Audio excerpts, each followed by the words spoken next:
Здравствуйте, дорогие друзья, вы на канале 4 колеса. Сегодня поговорим коротко о такой проблеме, как скрип не только при торможении, но и во время движения на малых скоростях.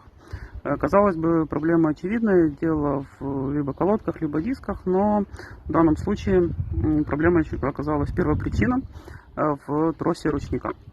Далее передадим слово мастеру, он детально покажет и расскажет, что же произошло. Визуально трос работает, механически, визуально. Трос работает, все у него нормально. Только он ловит перекос, начинает подклинивать. Сейчас все сделали, убрали, поставили новый трос ручника, ничего не клинит. Так он работает. Колодки тоже. Вот это причина троса ручника. С внутренней стороны колодка съедена, с наружной в очень хорошем состоянии. По второй стороне вообще в идеале. Значит, вот так вот, скорее всего, вот она была. С одной стороны колодка идеальная, с другой неравномерно съедена.